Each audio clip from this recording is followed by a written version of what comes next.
Greetings to all the students. तो बेटा हम क्लास 9th का फर्स्ट चैप्टर का प्रीवियस ईयर क्वेश्चंस कर रहे हैं और ये केस स्टडी बेस्ड क्वेश्चन है जो प्रीवियस ईयर पेपर में आया हुआ है। अभी के लिए हम शायद चौथा वीडियो शूट कर रहे हैं। चलो पढ़ते हैं इस क्वेश्चन में क्या दिया हुआ है। देखो क्या बोला हुआ है। कक्षा 9 के विद्यार्थियों की संख्या पद्धति अध्याय की जांच करने के लिए गणित के एक शिक्षक ने एक गतिविधि का संचालन किया। इस गतिविधि के अंतर्गत प्रत्येक विद्यार्थी को एक कार्ड उठाना है और प्रत्येक कार्ड पर एक प्रश्न लिखा है। कुछ विद्यार्थियों ने द्वारा उठाए गए कार्डों पर लिखे गए प्रश्न नीचे दिए गए हैं। ठीक है, तो इसमें कोई इन्फॉर्मेशन हमें ऐसे दी हुई है। हम सिर्फ क्वेश्चन देखते हैं कि क्वेश्चन क्या दिया हुआ है। ठीक है, सबसे पहला क्वेश्चन है कि रूट 10 किस प्रकार की संख्या है, यानी वर्गमूल 10 किस प्रकार की संख्या है। तो इसका आंसर होगा यह एक अपरिमेय संख्या है। कैसी संख्या है? अपरिमेय संख्या।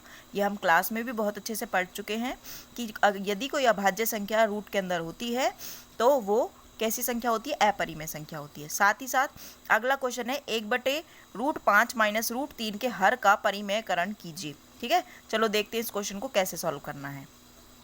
तो आप देखेंगे कि पहले क्वेश्चन का आंसर है अपरिमेय संख्या, जो कि मैंने लिख लिया है और यहाँ मैंने दूसरा क्वेश्चन लिख लिया है। ठीक है, तो अब क्या करेंगे, इसका परिमेयकरण करेंगे। जैसा कि मैंने आपको बताया है, अगर आपको नहीं भी पता है तो आप सीख लेंगे अच्छी तरीके से। हमें क्या करना होता है कि जो सेम संख्या होती है उसको एज इट इज़ लिखना होता है। बस यहाँ पे जो निशान है, ये माइनस है तो प्लस लगाते हैं, प्लस है तो माइनस लगाते हैं। ठीक है, तो √5 प्लस में √3 यहाँ पर हमारा हो जाएगा। ठीक है, और मैथ्स में एक नियम होता है, जिससे आप मल्टीप्लाई कर रहे हैं उसी से आपको डिवाइड करना ज़रूरी है, बैलेंस बनाना ज़रूरी है।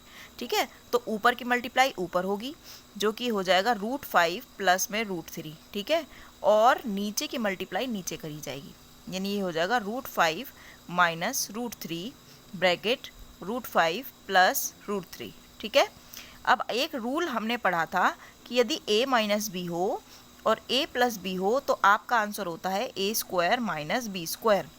यानी यहाँ पर a का वैल्यू √5 है और b का वैल्यू क्या है? √3।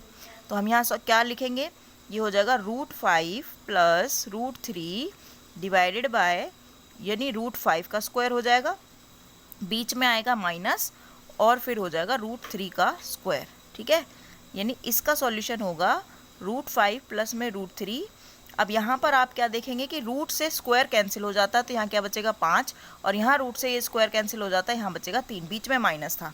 ठीक है, तो अभी हम इसका आंसर लिखेंगे √5 प्लस √3, 5 में से 3 घटाएंगे कितना बचेगा? 2। ठीक है, तो ये हमारा फाइनल आंसर हो गया। अभी इसमें 2 क्वेश्चन और बचते हैं, देखते हैं क्या होगा। तो बच्चे केस स्टडी में अगला क्वेश्चन है कि p के किस मान के लिए 251/2³ प्लस p की घात 2 एक शांत दशमलव है। किस प्रकार की संख्या का दशमलव प्रसार अनवसानी आवर्ती होता है।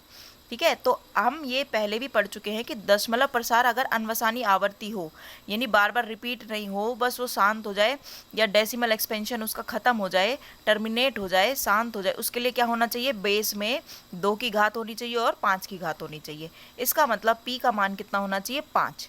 तो p का मान पूछा है, खाली यहाँ लिखेंगे p का मान होगा 5। ठीक है, अगला क्वेश्चन देखिए, इसी में ही अथवा में आपको आंसर देना है। देखो ये सिर्फ 5 लिखने के आपको 2 नंबर मिलेंगे। ठीक है, यहाँ इसी के अथवा में एक क्वेश्चन है कि 256 की पावर है 0.16 गुणा में 256 की ही पावर है 0.09।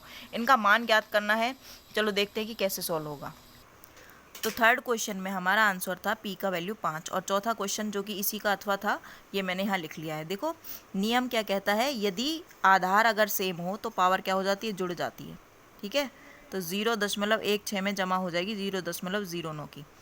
अच्छा, अगर ये जमा हो जाएगी तो मैं इसे लिख सकती हूँ 0.25। अगर किसी बच्चे को जमा करना नहीं आता कि दशमलव वाली संख्या कैसे जमा करते, तो वो मैं यहाँ सिखा देती हूँ।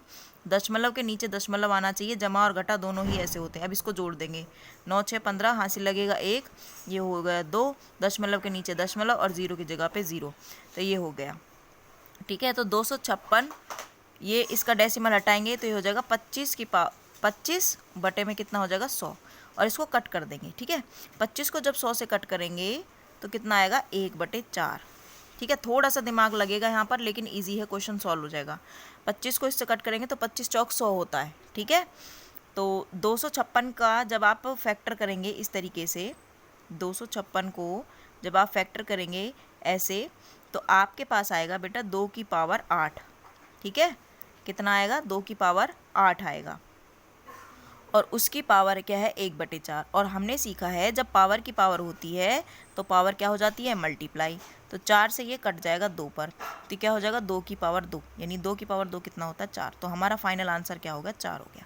तो ये आपका पूरा केस स्टडी का क्वेश्चन था जो कि 4 मार्क्स में आता है। आपको अच्छे से पढ़ना है। इस वीडियो में इतना ही। आगे के लिए चैनल को सब्सक्राइब कर लो, अपने दोस्तों के साथ शेयर कर दो। Thank you.